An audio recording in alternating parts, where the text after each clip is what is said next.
Halika na sa amin ay sumama ka. Ngiti at sayang aming ambag. Tara na't manood kay Liz at Love.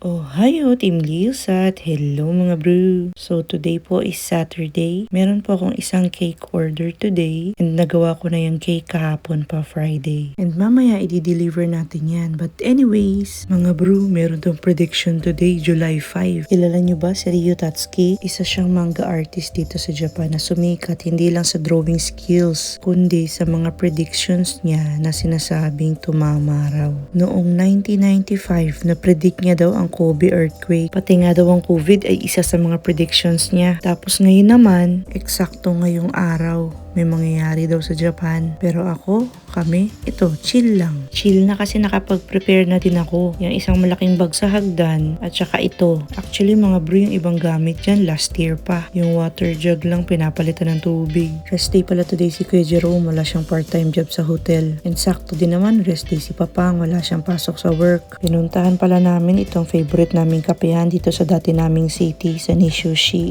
Itong Green Pea Coffee Shop. Napaka-perfect place for coffee and throwback feels. Pumupunta kami dito before, 6 years old pa lang si Kuya Jerome. And si Kuya Jake naman, pinagbubuntis ko pa siya that time. Napakabilis talaga ng panahon mga bro. 18 years old na si Kuya Jerome and 11 years old na si Kuya Jake. And ngayon, meron na ding baby Jack Jack. Katapos namin mag-agahan sa coffee shop, nandito naman kami sa White Wave 21. Isang indoor swimming pool ang lugar na to. Sobrang excited ng Jack Jack na yan. Nakabili kasi kami ng swimming vest niya sa recycle shop. Yun nga lang, hindi ko na kayo masasama sa loob kasi bawal mag-video doon. Pero sobrang enjoy si baby Jack Jack and na-enjoy din naman namin today yung pagpunta namin dito. Ang daming Japanese din dito. Kung hindi rin sila affected sa prediction, kaya kung may mangyari man today, at least kami nakapag-agahan na. Tapos nakapag-swimming pa. So prepared na prepared kami emotionally and recreationally.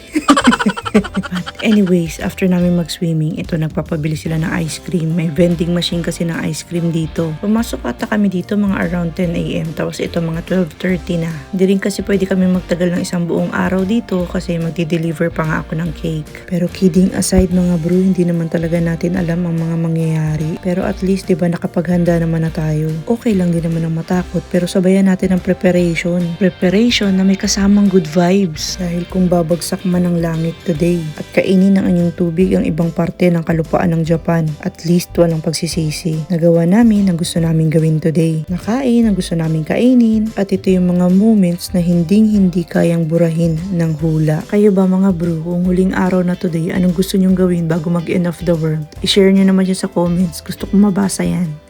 But anyways, yan lang yung ating super quick vlog today. And ito yung take ko about sa Ryo Tatsuki prediction dito sa Japan. Hanggang dito na lang po muna for today's memory. Maraming salamat po sa panonood at sa pagtambay today sa channel namin. Please do like, comment, and subscribe. And always remember, whatever you are, be a good one. Bye bye for now and see you again on our next one. Bye! Sa next vlog po ulit! Mwah!